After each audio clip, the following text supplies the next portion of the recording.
Boldly going where no science show has gone before. The Naked Scientists. Hello and welcome to this week's Naked Scientists with me, Helen Scales, and with Ben Valsler. Hello, Ben. Hello. Now, this week we're looking at the science of laughter and music, finding out how science and scientists have inspired stand-up comedy and music festivals, and finding out what's going on inside our brains that makes laughter just so addictive. Thank you, Helen. We will be talking to writer and comedian Robin Ince about how geneticists and astronomers feature in his latest tour.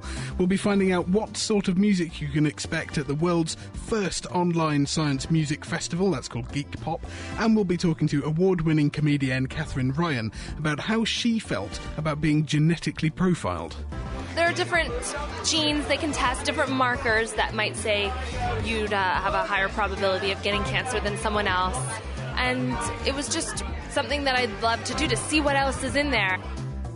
Plus, we'll follow the footprints of man's evolution to bipedal walking. We'll find out how Jupiter and Saturn acted as celestial bulldozers to clear away parts of the asteroid belt. And we'll discover how a cheeky octopus left an aquarium knee-deep in water.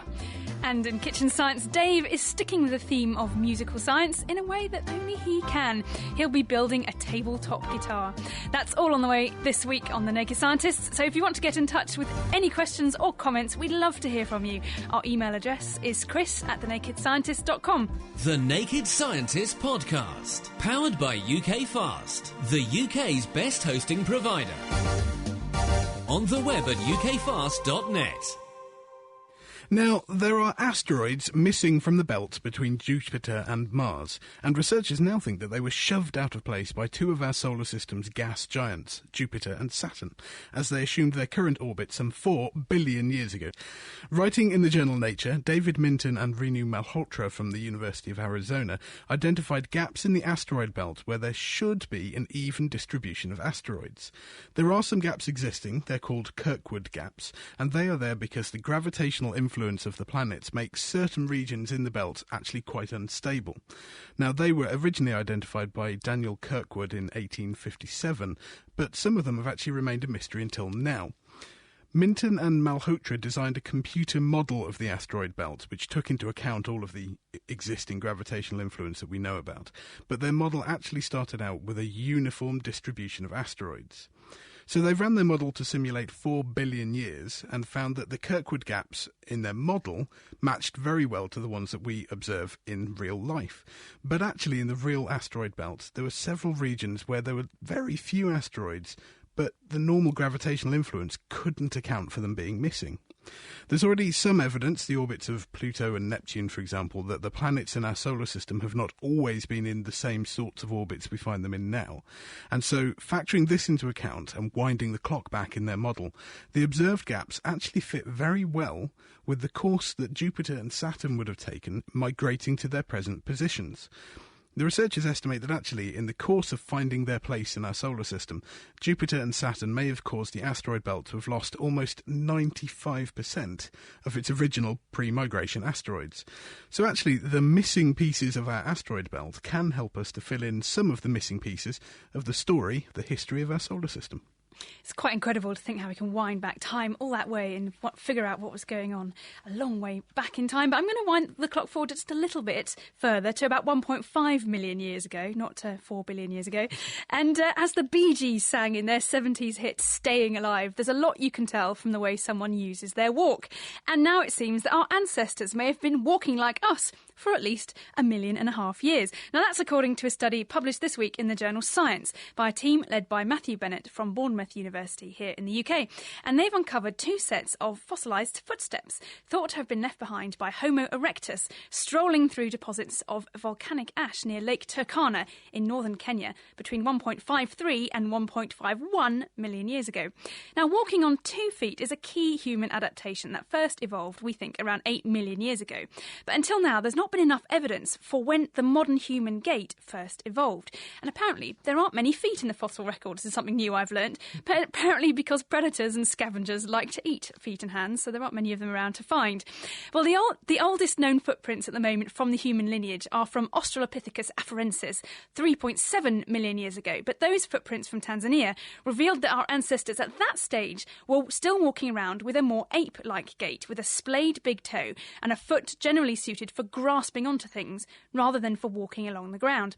Now, these newly discovered tracks in Kenya have the shape much more like what you would see that you've left behind as you're walking along a beach today.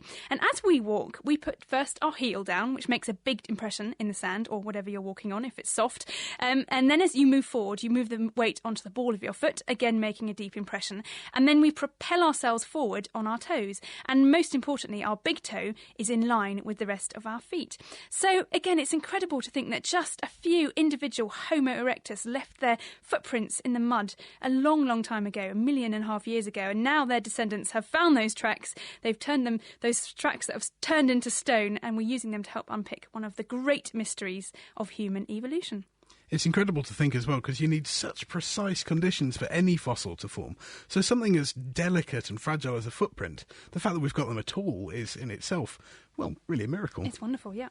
Well, also this week has seen the first birthday of a global seed bank that's based in Svalbard. Rather than receiving a cake, though, they actually received a 4-ton shipment of seeds from all over the world, which brings the total number of seeds that they have up to 20 million seeds. Now, this place is described as the custodians of the crown jewels of crop diversity, which is actually quite a mouthful to say. But seed banks like this one are essential not only as an archive of wild species and species that we've cultivated to keep them safe from what might happen in the wild, but they're also really good as an enormous genetic database that may enable us to grow more food crops and cope with changing climate. Now, there have already been some really not pleasant predictions that the changing climate could reduce maize production in southern Africa by up to 30% in just the next 20 years, which shows that we really need to maintain as diverse a range of crops as possible in order to adapt our agriculture to the climate. Without these stored seeds and the genetic secrets that they contain, we would actually struggle to maintain even the current level of food production, and this is bearing in mind that the population is going up all the time. Seeds arriving at the vault to celebrate its anniversary included 32 different varieties of potatoes, which is remarkable. I didn't even know there were that many varieties of potato. Go and try some. As well as oats, wheat, barley, various wild grasses, and they're all travelling in from places like Canada, Ireland, Switzerland, the USA, Syria, Mexico, Colombia, although the seeds themselves are actually from all over the world. The Svalbard Vault itself is an incredible feat of engineering, consisting of chambers carved 120 metres into the side of a mountain. That's how much they want to keep these seeds safe. And it actually has a capacity to store 4.5 million different types of seeds. It's part of a global network, and they each duplicate the seeds that the others hold as a backup. So in the event of a global catastrophe, any one of them should be able to act as a Noah's Ark for agriculture. That is quite incredible. Is there any particular reason why it's in Svalbard? Is it because it's cold there and they've got a mountain that they can dig a big hole into? Basically, yes. The conditions are right there. They know that it's high up enough that when the ice melts, it won't flood. They know that something like inside the side of a mountain is a very good place to keep it. And it does need to be refrigerated, so the fact that it's in deep permafrost is very helpful because it means you spend less energy keeping it cool. Sounds great. Well, I'm going to finish off this week with another wonderful story from the oceans. And it isn't quite the Great Escape, this story, but aquarium keepers at Santa Monica Pier Aquarium in the United States were left knee-deep in water this week when a cheeky octopus tried to make a break for freedom. Well, this female two-spotted octopus, which is about 30 centimetres long, swam up to the top of her tank and, using her dexterous tentacles, unscrewed the water valve on her tank, releasing at least 200 gallons of seawater that gushed out into the aquarium, causing havoc. And the wily escapologist survived this ordeal, but didn't actually quite manage to break out of her tank. She was still there when they found her in the morning. Well, octopuses are well known for their curiosity, nimble tentacles, and their immense strength. And biologists are still not quite sure exactly how intelligent octopuses are, and we don't know for sure really if this octopus definitely knew what she was doing when she was fiddling with this tank tap, knowing that this water would come out. But certainly it does seem that they are some of the brainiest invertebrates that there are, and octopus can do things like learn how to open jars full of food, and they leap sometimes into neighbouring aquariums looking around for food, which I think is a rather sweet idea. And I think perhaps, in my personal opinion, the most brilliant animal in the world is something called the mimic octopus, which lives in Indonesia, and it spends its life doing amazing impersonations of lots of different other sea animals, including sea snakes and flatfish and lionfish. It really is. That kind of behaviour has got to be backed up by some level of amazing intelligence, I'm sure, and I'd love to see one. So if anyone wants to take me to see one, I'd be very happy. An octopus apparently might have a sense of humour. There's a story of an octopus that when it was given a slightly off shrimp to eat, it stuffed it in a drain while keeping eye contact with the aquarium keeper, as if to say, I'm not eating that. So there you go, the wonderful world of octopuses. And I bet this one had at least a bit of a giggle watching its keepers mopping up after it. Now, also in the news this week, Australian researchers have published a paper in the journal Nature confirming that fish were having sex over 380 million years ago. That's 30 million years earlier than we've ever known about before. Over in Australia, our friend Nikki Phillips from the ABC Radio National Science Show met up with John Long, who's Head of Sciences at Museum Victoria. Geologist John Long and his team have discovered how ancient vertebrates have sex, and even how their penis functioned. This research, combined with earlier finds, suggests that vertebrates separated into males and females in primitive fish almost 400 million years ago. Scientists have known ancient fish had sex since their discovery of a primitive motherfish with a fossilised embryo inside it in the Gogo region of Western Australia last year. The motherfish, a species called Ptyctodon, is from a group of extinct fish called placoderms. Since then, scientists have pieced together fossil records of another species of placoderms called arthrodires and revealed they too contained embryos. These fossilised embryos are the oldest records of live birth in vertebrates. And because live birth can't occur without sex, scientists knew that primitive fish were doing the deed, but how some of them were doing it has remained a mystery until now. John Long from Museum Victoria. Now, looking at more of this amazing fossil fish material from the Gogo sites in Western Australia, we found that the biggest group of these armoured fish, the placoderms, the biggest group, the arthrodires, also have embryos inside them, and they were also fertilising by males copulating with the females. But this is something that we would not have expected, because when you look at the group that the motherfish belongs to, the Ptyctodonts, they actually show sexual dimorphism. The males have claspers and the females don't, and claspers are what we see in sharks and rays today, that's how they copulate. The arthrodires, on the other hand, their pelvic fins up until now have been always depicted as very simple structures, just like simple fins. So it made us go right back and look again and look hard at these fossils to see if anything had been overlooked. And then we found it. It was another fantastic eureka moment when you make a big discovery that for 100 years has been completely overlooked. We found that these pelvic fins in these arthrodires had an extra articulation. And that articulation meant that they had a long lobe attached to the fin that was directed behind the fish in a rearward direction, and it looks exactly like the claspers in modern sharks. So we found out not only that this major group were having internal fertilisation, but we found out how they were doing it. And we believe this shows the origin of the beginnings of sexual dimorphism in vertebrates. So structures found on fossilised fish can tell us a great deal about the evolution of sexual dimorphism, that's different characteristics for males and females. And the more we understand about these ancient animals, the better we understand our own evolutionary history. That was John Long from Museum Victoria talking to Nikki Phillips from the Science Show at ABC Radio National, and that paper is out in this week's Nature. Keeping you abreast of the world's best science, The Naked Scientists.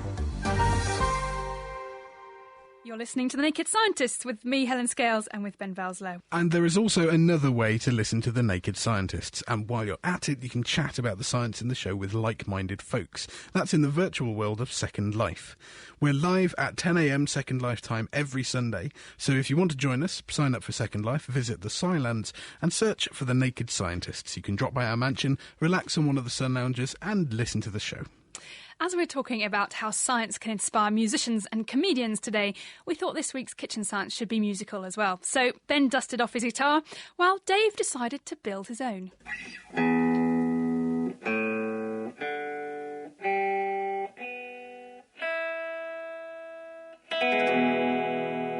Hello and welcome to a very musical Kitchen Science.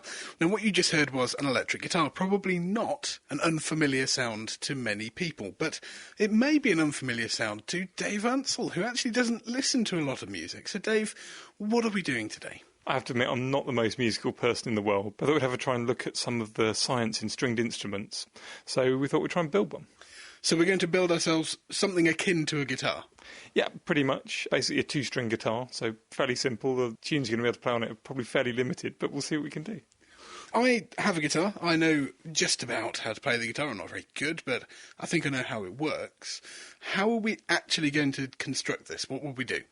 Well, probably the easiest way to do this, which I've worked out, is if you just get a piece of string. The important thing in a stringed instrument is obviously a piece of string, and a table, because that's a nice big object to lay out your guitar on. I've tied the piece of string to one end of the table, just to the foot underneath. And then we're going to need a couple of blocks to mark the two ends of the string. So I've just knocked up something out of the garage, basically two solid lumps of wood, which are going to hold the string at a point. And then we need something to give the string some tension. On your guitar, you use your tuning pegs at one end, but we want a more scientific, more accurate way of doing this. So we're going to apply weight to one end. I'm using a bottle, so we can add water, any amount of water, and we can change the weight. So we have a variable tension thing on the end. Now, I use the tuning pegs, as their name suggests, to tune it and get the right note. So we're changing the tension to change the note in the string. Is that right? That should have that effect, yes.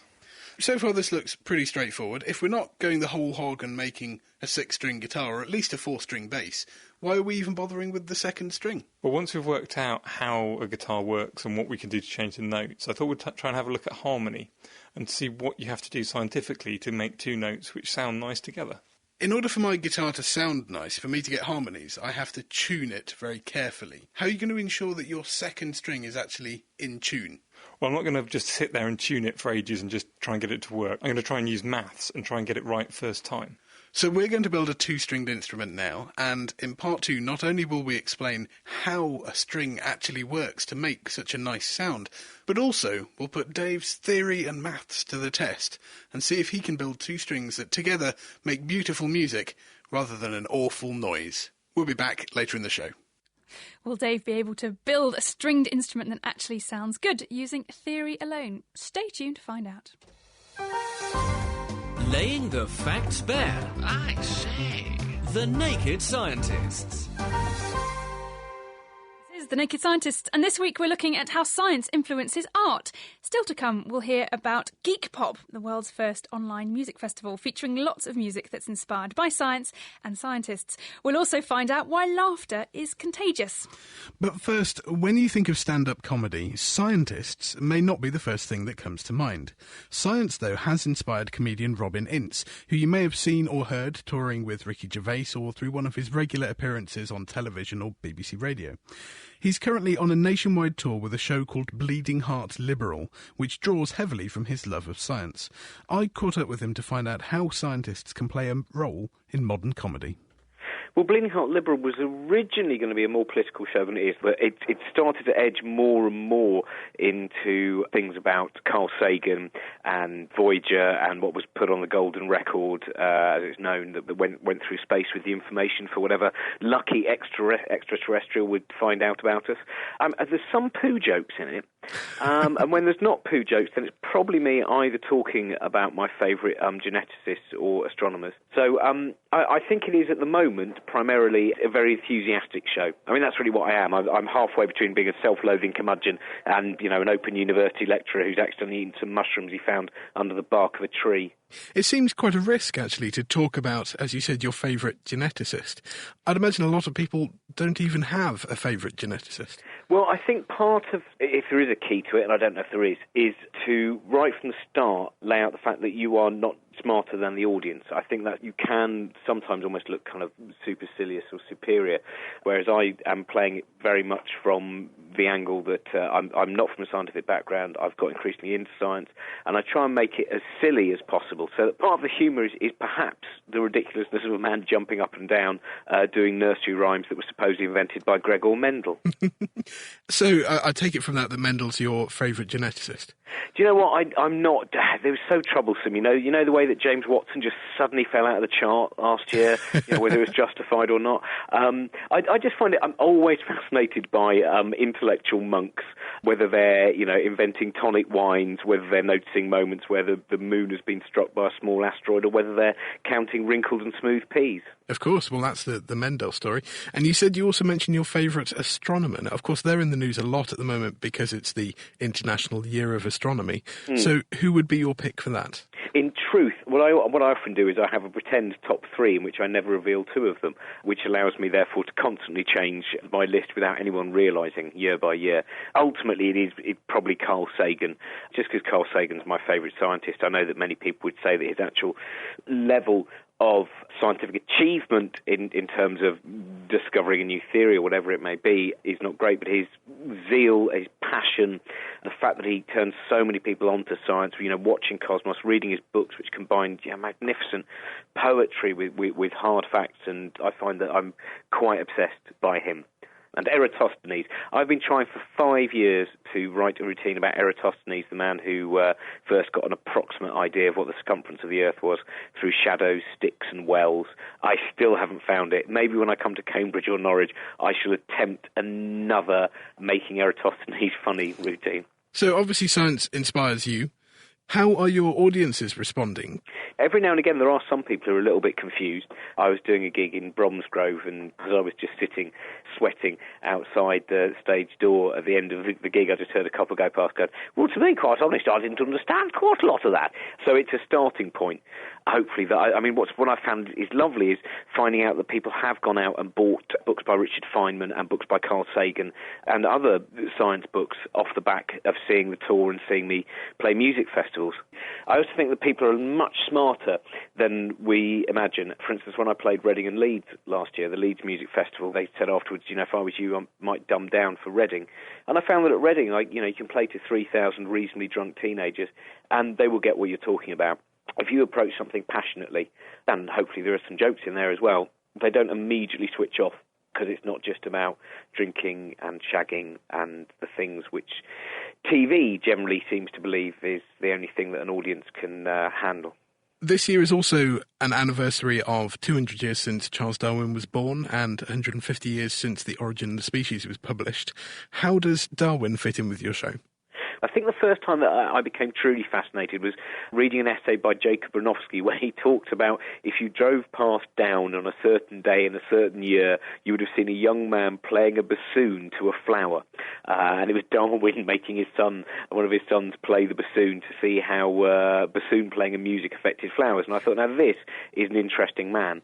Obviously, I also was a reasonably big fan of the theory of evolution. It seems like a pretty good theory to come up with. And so the show does end on about 15, sometimes 20 minutes about Charles Darwin, about having, 20 years locked in your head, having this amazing theory, and then I can't resist a little bit about the woolly-headed nature of creationism. Do you feel there is actually a movement towards more science-inspired comedy? Several of your peers, Ricky Gervais is obviously very pro-science. Not a lot of it actually makes it into his stand-up routines. But... No, I don't believe any of it will make it into even his new show, which is entitled Science. Well, in fact, there is a huge and accidental rational movement, basically. And I think after we put together the show 9 Lessons and Carols for Godless People, where on the science side, you had Simon Singh and Ben Goldacre and Richard Dawkins. There are various musicians, people like Jarvis Cocker and Darren Hayman, and then comedians, and all of them were doing something on the rational world. And you have people like Dara O'Brien, Chris Addison, Stuart Lee, and Josie Long, and all of them are approaching things from a rational perspective, and especially Dara, who has a physics background, he's very excited about talking about science. And I think there is, perhaps, I don't know, but perhaps because TV isn't really pandering very much to intellectual programming. Well, I hate intellectual programming. That's a terrible thing to say, but do you know what? Knowledge, learning, anything like that. So I think there has been an accidental rational stroke scientific movement start in comedy. That was Robin Ince explaining how scientists have inspired his current stand-up tour and how many of his colleagues are shifting towards a scientific viewpoint. He's on tour across the UK with Bleeding Heart Liberal, so go to www.robinince.com to find out if there's a gig that you can go to near you. Lifting the lab coat on the world's best science. The Naked Scientists. This is The Naked Scientists with Ben Valsler and me, Helen Scales. Now, regardless of your own sense of humour, have you ever noticed how watching someone else laugh almost always brings a smile to your face? Well, Professor Sophie Scott from University College London has looked into finding out what's going on in our brains when we see other people laugh. Hello, Sophie. Hello. Thanks for joining us on the show today. Well, thanks very much for asking me. So, what's going on inside our brains when we hear other people laughing? What happens when you hear people making any kind of emotional sound? So if you hear somebody screaming or somebody going, ugh, as well as laughing, what we find is that the part of your brain which you would use to sort of process heard sounds, that's activated. But also we find the parts of the brain that you would actually activate to yourself produce facial movements and noises is also activated. So it seems that part of what you're doing when you hear people express emotions in their voices is start to join in a little bit with the type of emotion they're expressing. Well, interestingly, we're finding the effect is much, much greater for laughter than it is for sort of a highly contagious emotion like disgust. Nonetheless, the laughter effect is much, much bigger. So it seems that when you hear somebody laughing, your brain is really strongly responding with an attempt to get you at least to start smiling, presumably. So the bits in your brain that basically your brain's getting ready to smile, even if you're not actually at that point of smiling. Do we know that that's what's going on, really? That's what we think is happening, because so people aren't moving, they're not smiling, they're not laughing, but they're just listening to the sounds, and they're told not to move, not to smile, not to do anything. Nonetheless, even though they've been told to sort of not really try and engage with these sounds at all, their brain is just gearing up much more when you hear the laughter. And we're interpreting that as the sort of the precursor of people actually starting to smile. And how are we finding this out? How are you looking inside people's brains and finding out what's going on when they're hearing different sounds of other people? We're using a technique called functional magnetic resonance imaging, which is a way of literally sort of taking photographs of activity inside people's brains when they're, for example, listening to different sounds or they're doing different things. Why do you think this might be? I mean, what are the ideas behind why should we find laughter so we want to mimic it ourselves? Why is that, do we think? It seems to be that, I mean, obviously different emotions have different functions, but laughter seems to have a very important function as a group activity. People like to laugh with other people. We laugh more with other people. And in fact, if you look at groups of friends talking to each other, they will try and make each other laugh all the time. So it's actually something that we do as quite a strong social bond. And in fact, you'll find this in other primates. We're not the only species of monkey that laughs. So there are chimpanzee groups that laugh, and they're doing it in the same way. They're doing it to reinforce bonding. I wonder if we would start smiling if we hear chimpanzees laughing. Oh, you would do. It sounds very much like a human laugh. It sounds. You can hear that it's not human. It's different, but it's definitely a laugh. And babies make kind of laughing sounds too, don't they? Do we know that that's a similar sort of reason why sort of gurgling, happy sounds come out of us when we're still very tiny? I think that's a very good point. It does seem to be one of the first kind of behaviours that really emerges when, children can cry from the minute they're born, but babies start to smile and laugh around 6 weeks. And that seems to be a really important function, again, for really establishing close bonds with their caregivers. So parents are always absolutely thrilled when their baby starts smiling and laughing back at them, and then they'll really go some miles to try and get the babies to laugh. It's got this really strong, positive bonding quality. And presumably we do feel good when we laugh, don't we? Is that part of it as well, that it's a sort of the other hormones that are making us feel happy when we laugh? Absolutely, and I'm supremely unqualified to talk about them, but I'm sort of talking about the activity side of the brain, Sure. and I'm not really addressing the chemical changes, but undoubtedly there are going to be all these nice feel-good hormones, because it feels just great if you've sat and talked to good friends and had a good laugh. It's a lovely feeling, and that seems to be one of the things that's going to be reinforcing the quality of the interaction. Do we think that maybe we've been laughing longer than we've been talking? Is that right? There are some people who've argued that because you find laughter in other primate groups, and indeed some people have argued in other mammals, some people argue that rats laugh, that laughter would be one reason for us to get together and sort of have social bonds form between us, even before we could talk to each other. So it's something we could do as a group of people before we could even necessarily have words. I like the idea of wordless Stone Age jokes, just miming or something. Wonderful. Get everyone together. And of course there are different types of laughter, aren't there? And we think about laughter just being something to do with sort of a joke or something that's funny, but we laugh when we're nervous, or perhaps there's cruel laughter as well. Do you think that the brain's going to respond differently to different types of laughter? I think this is almost certainly going to be the case. I mean, I'm just looking at one type of laughter. We were taking quite genuine-sounding laughs that didn't have any particular quality to them, so there weren't any evil laughs or nervous laughs in there.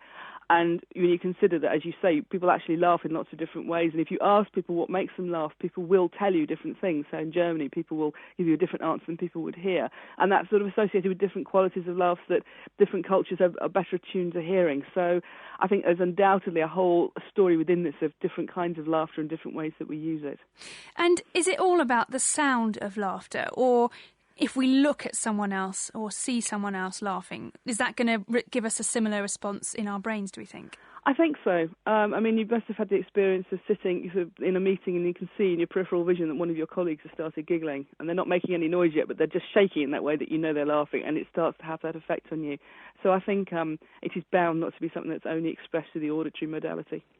And you said that you also play people nasty sounds, so screaming, is that sort of retching? Screaming and disgusted sounds and all sorts of horrible sounds. Do we think there's something, and there wasn't such a strong response, we're not pulling a face as much or preparing ourselves to pull a face when that happens? There was a degree of an effect there, but it was a much less strong effect for the negative emotions we looked at. So it did seem that a little bit of understanding emotions made by other people seems to be that you engage these motor areas, these areas you'd use to make actions yourself, but they're much less strong than they are for these positive emotions, like laughter. So it can't be something to do with the kind of contagion of the emotion itself, because we know that disgust is really contagious. I mean, if you're with somebody who looks at a bowl of food and goes, ugh, you're going to feel a little bit sick. You probably wouldn't want to eat that food yourself. It's very contagious, but it doesn't seem that when they go ugh, that you necessarily have to start going ugh as well. It's just enough to hear them, yes. I apologise for keeping doing that. All sounds good. And where are you going to take this next? Are you going to start planning to look at more detail at what's going on inside our brains when we're preparing to laugh and preparing to smile? Well, there's all sorts of things we're trying to do with this. So one of my colleagues who's been working on this, Disa Sota, has been off looking at laughter in other cultures. So she's been off working with people living in very unwesternized societies in the Namibian desert. And lo and behold, they actually laugh in exactly the same way. So it is interesting to look at the really strong commonalities across groups. And it's also interesting to start looking at these things in terms of understanding normal and abnormal brain functions. So can we find some of these patterns of sort of these responses to very positive emotional noises? Are they reduced in any particular clinical groups?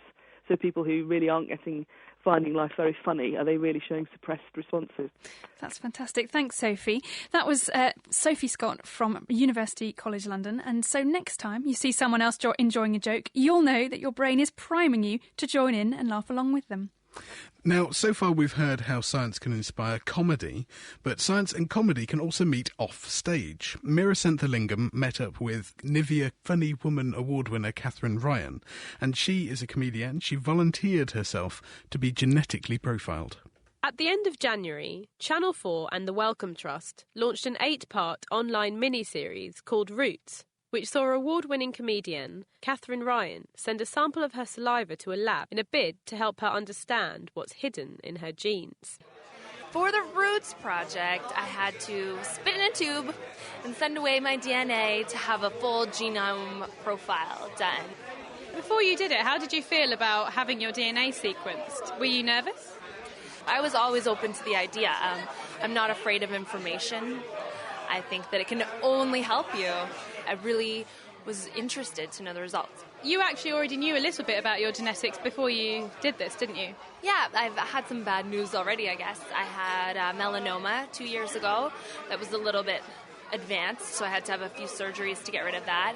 And that's a particularly aggressive form of skin cancer. And there are different genes they can test, different markers that might say you'd have a higher probability of getting cancer than someone else. And it was just something that I'd love to do, to see what else is in there. And I'm having a baby this year, and I really wanted to see what I might be a carrier of. What did you find out? Well, funny things, I found out that I'm not resistant to malaria or the norovirus, and I'm not resistant to AIDS, which is weird. I didn't know anybody was resistant to AIDS. I learned that lupus is closely related to celiac disease, which runs in my family. They're both autoimmune disorders, and I have a prostate cancer gene, but I don't have a prostate gland, so I'm okay. I don't have schizophrenia or Parkinson's, our cystic fibrosis carrier traits. And so some good news and bad news all mixed in there. I mean, it's a huge profile that you get back. Some of the information was that my eyes are blue. I knew that. I'm very white. I think my ancestry comes from Ireland and nowhere else. It was all just very interesting. They add research to it all the time, and it's really interesting. They compare your results with people with your same background, and it's just, there's always something new to learn. That was comedian Kathryn Ryan discussing her experience of having her genome profiled. But how is this profile actually done? And how relevant is the information that it provides us with? I met up with Steve Jones, Head of Genetics at University College London, to find out, starting with why spit is such a good sample to use. Well, it's not really spit, because spit is just an organic liquid, but more important, it's got cells floating in it. And cells, of course, are what your body's made out of, about trillions and trillions of cells. And that will contain enough cells for them to take off to the lab, take the DNA out of it, and do this magical sequencing. And so once a sample has been sent off, what actually happens to get a sequence of someone's DNA? Well, it's quite a complicated business. There's a whole variety of methods of actually doing it. One way is basically to take a set of molecular scissors which snip a particular point. They might cut a particular 3-letter sequences and just snip all the way along the DNA into tiny little fragments, often overlapping with each other, look for the overlaps and then rebuild up the whole sequence. That's how you do a DNA sequence. Actually, I think what this young lady had done probably wasn't quite a sequence. It was looking at individual points in the DNA to see whether they varied compared to the population as a whole.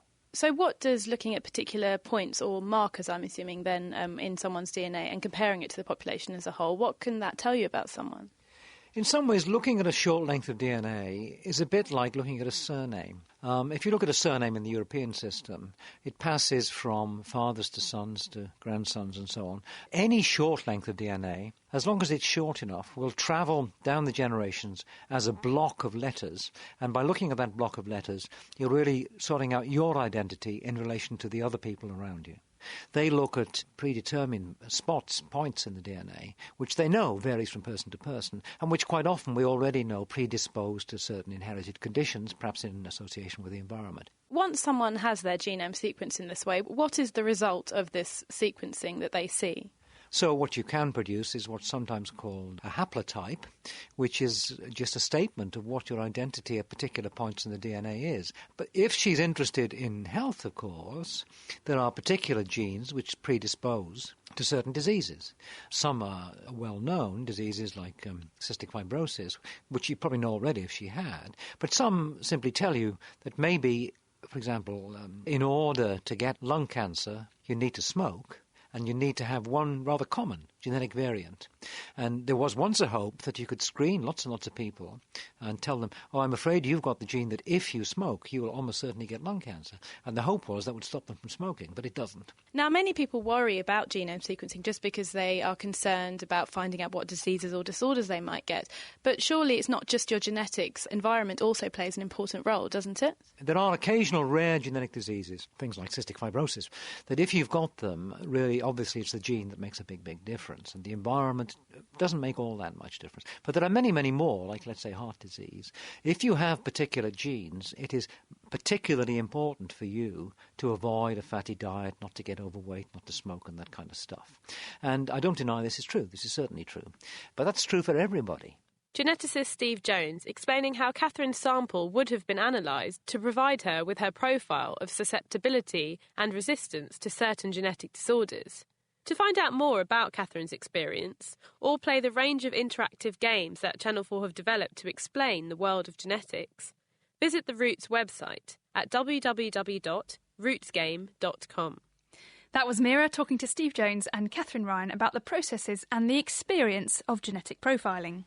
Now, very soon we will be going back to this week's Kitchen Science to find out if Dave's grasp of the theory of the physics behind music is enough for him to build a harmonic instrument rather than something that makes a horrendous discord. But first, we're joined by Vicky West, who's one of the team behind Geek Pop. Now, Geek Pop is an online music festival dedicated to music about or inspired by science. To give you an idea of the sort of music we're talking about, here's a sample of the song Nanobot by a Latin punk circle. I am a nanobot. I know that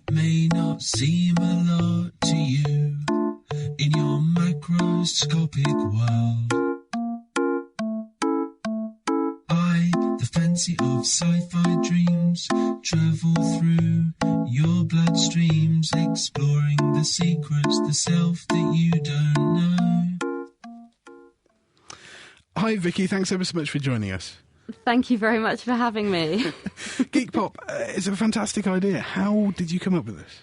Well, it was a bit of a pet project, really. Me and a couple of fellow geeks were doing a postgrad course in science communication, which is very, very serious and all about kind of expelling the myths of scientists being these lab coat-wearing, bespectacled people. And we just thought, you know what, it's not all about this. Sometimes there are geeks that are quite happy to be geeks and have a bit of fun with it as well.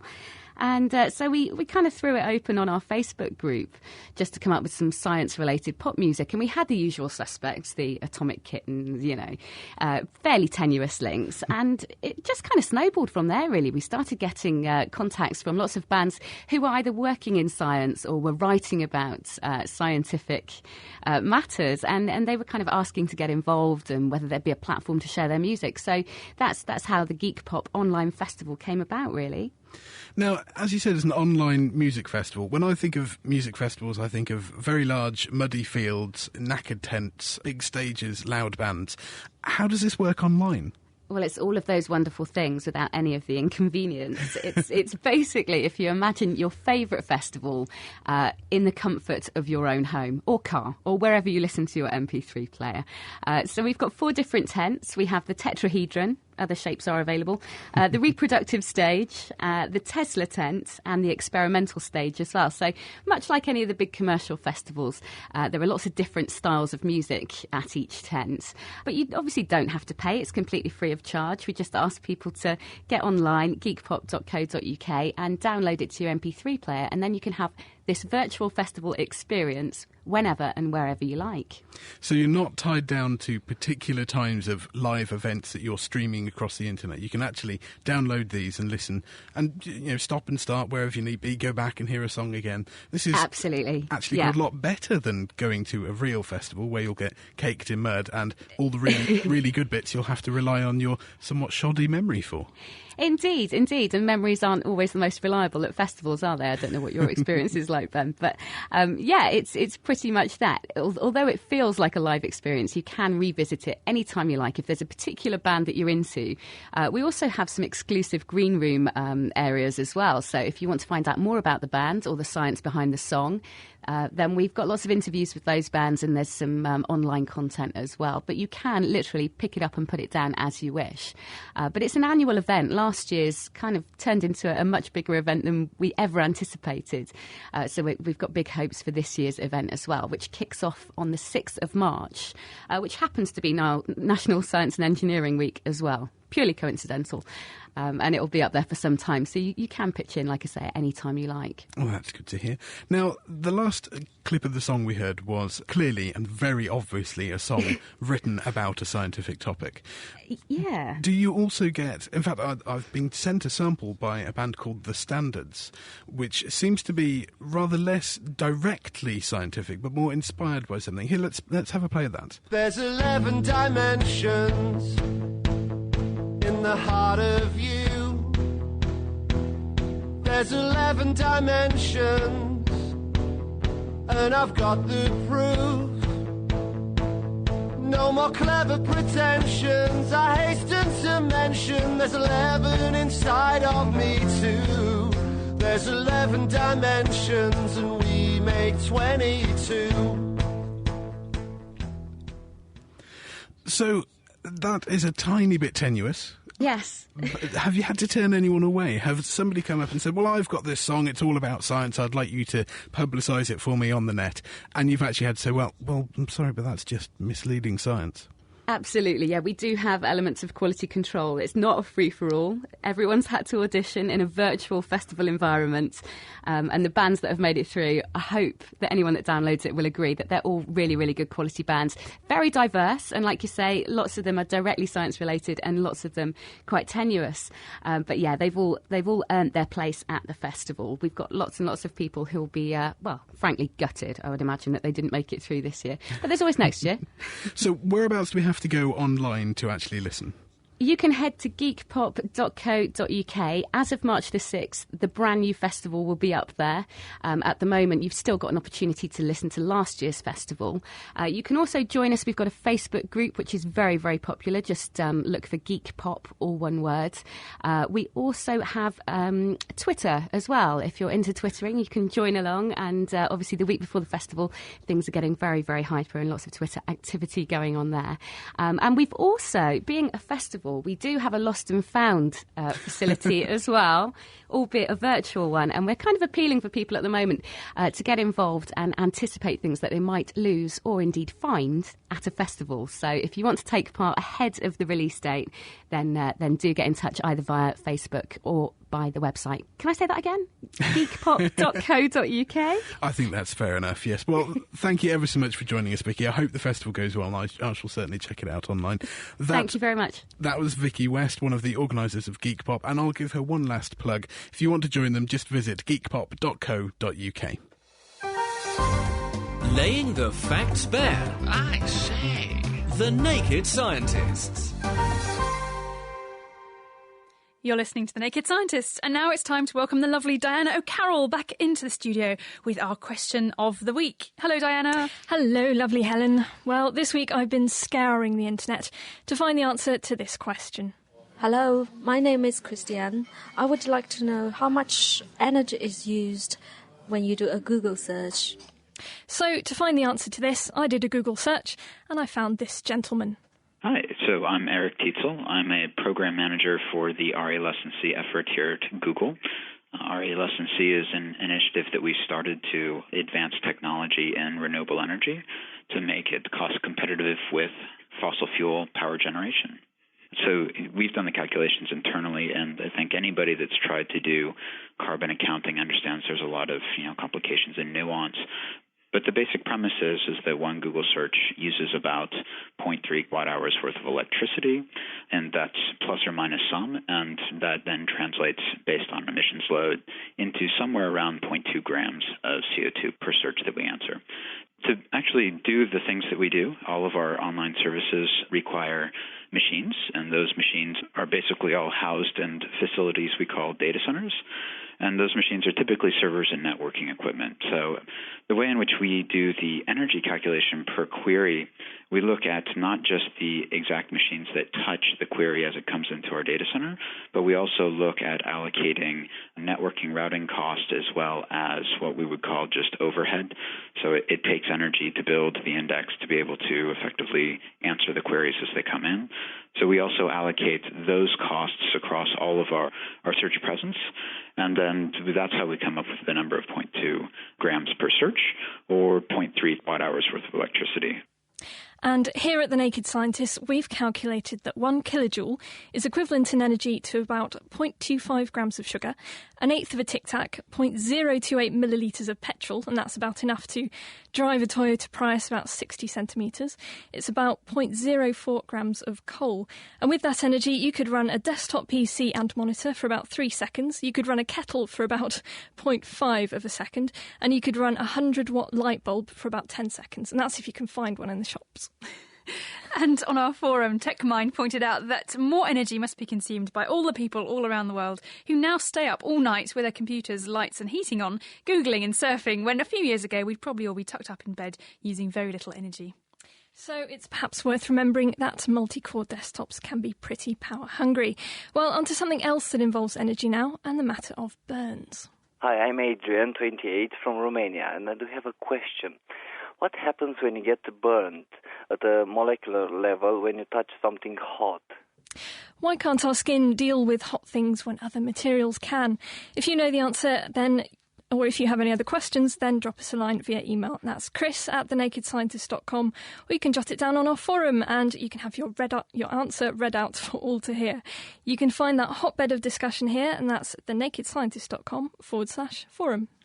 I should apologise there. I was laughing a little bit, and that obviously was addictive. Diana started giggling herself, so I caused her to stumble there through the medium of addictive laughter. So thanks ever so much, Diana. Nasty Ben.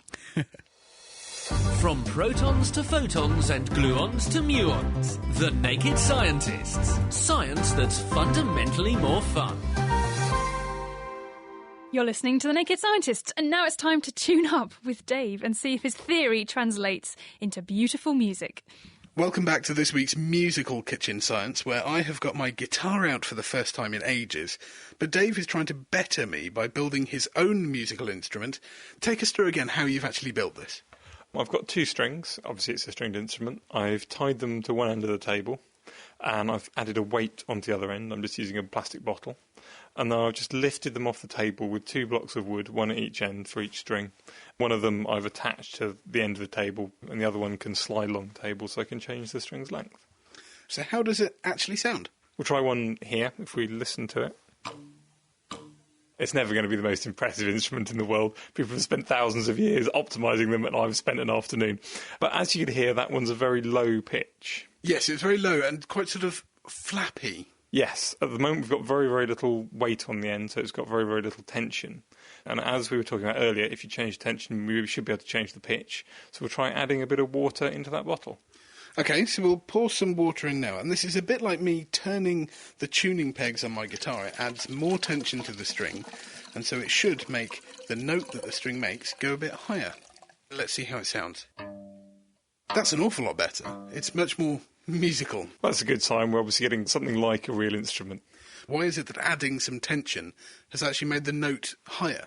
Well, sound is vibrations in the air, so all forms of musical instruments are all about vibrations. The vibration in a stringed instrument is obviously the string vibrating backwards and forwards. If I pluck it, you can actually see it moving. Basically what happens is when you move the string in one direction, if you push it gently, you can feel it pushing you back because of the tension in the string.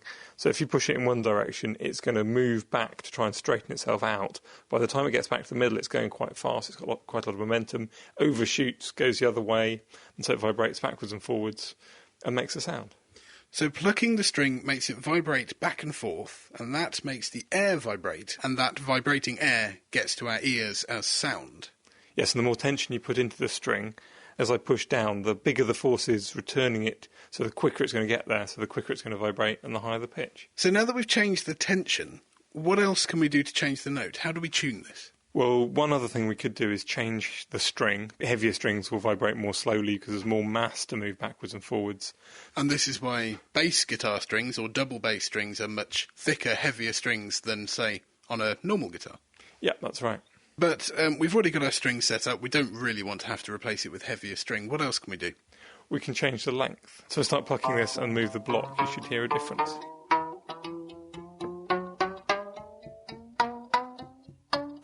But how is a shorter string a higher frequency? Well, if you have a shorter string, it feels stiffer. And because it's stiffer, it's going to vibrate faster and you get a higher pitch. OK, so strings under more tension, or strings that are shorter, will vibrate at a higher frequency and give us a higher pitch. But earlier on, you set yourself the challenge of actually tuning this. So you have two strings, and you want a nice harmony from it, but you're not allowed to do what I would do with my guitar and just tweak the tuning until it sounds right. How are you going to make this sound good? Well, when a string vibrates, it doesn't just vibrate in the obvious way, forming a C shape in one direction, straightening out, then a C shape in the other direction. It can actually vibrate in all sorts of other ways. It could form an S shape, or you could have a thing with 3 curves in it, or 4 curves, or 5 curves. When you pluck a string, you create lots of these different modes of vibration all at the same time. And the higher modes, the ones with more curves in them, are a higher pitch. Because if I try and bend this string into an S shape, it's the equivalent of trying to bend it into 2 smaller C shapes. Different instruments have different selections of these harmonic frequencies and give a different timbre of sound, so they sound different. So how does that help you with making your 2 strings sound good together? Well, notes that sound good together tend to have some of their harmonies which are exactly the same pitch, and so your ear, for some reason, decides these are a good sound and you like them. So the higher frequency harmonics of 2 different notes, if they're quite similar, then the notes should sound good together, but I still don't see how this means that you can make a nice harmony from your 2 strings. Well, if I get the tension of the 2 strings identical, all I've got to do is pick 2 lengths where, say, the second harmonic of one is going to be exactly the same pitch as the third harmonic of the other. So if I make one 30 centimetres long and I make the other one 20 centimetres long, they should, in theory, sound good together. So we've measured the weight in our bottle, so we know that both strings will be under exactly the same tension. And now we need to measure the strings themselves. So how long is your first string? The first string is 60 centimetres long exactly. Very nice. I like it. And how long will you make your second string? Well, the easiest harmonic to do would be just 2/3 of that length, so I'm going to go for 40 centimetres long. OK, well, let's measure this out at 40 centimetres. And if the theory is correct, then as long as the second string is 2/3 the length of the first, then we should find that it's quite a nice harmony. And this is the moment of truth, of course. Will this be harmony or horrible discord? Dave, here we go. I am impressed. So knowing the maths and the way that different frequencies work together has enabled you to build a 2-stringed, 1-chord instrument. Well, that's all we have for this week's Musical Kitchen Science. There are actually plenty more experiments to do with sound on our website at thenakedscientist.com/kitchen science, including things like why it is that blowing across the top of a bottle makes music, or even how you can get very pretty harmonies out of a normal table knife. Dave will be live in the studio with another experiment for you to try out next week. I must say I'm really impressed. But I'm not quite sure that I'd rush out and buy Dave's latest single, but he definitely managed to build an instrument that produced harmony. Well done. Dave will put more of these frequencies and harmonics and how they work together on the website at thenakedscientist.com/kitchen science. We've had an email here from Lisa Brink in South Africa, and she says, thanks for a great programme, which is wonderful, and she particularly likes Diana O'Carroll's Naked Archaeology, which is fantastic. That's great, thank you. I'm very pleased to hear it, and Diana will, of course, be very proud. In fact, we're going to be out in South Africa in just a few weeks for the South African Science Festival, so hopefully we'll get to meet a few people out there, and I'm very pleased to hear that Naked Archaeology is doing so well. It's doing very well in the iTunes charts as well, so if you want to find that, go to thenakedscientist.com/archaeology. Now, that's unfortunately all we have time for this week, so many thanks to John Long, Nikki Phillips, Robin Ince, Sophie Scott, Catherine Ryan, Steve Jones and Vicky West, all of who have joined us on the show. Thanks also to Diana O'Carroll, Mira Senthalingam, Tom Simpkins and Dave Ansell. And finally, thanks to you at home for listening. Next week we're taking on your science questions. There's no question too big or too small, so if you've got any questions, get them into chris@thenakedscientist.com. And if you want to hear the show again or catch up with old shows, then you can download them at thenakedscientist.com/podcasts. We hope you have a very good week. Join us online and we shall see you again next time. Goodbye. The Naked Scientist podcast comes to you from Cambridge University and is supported by the Wellcome Trust, the EPSRC and UK FAST. For more information, look us up online at nakedscientist.com.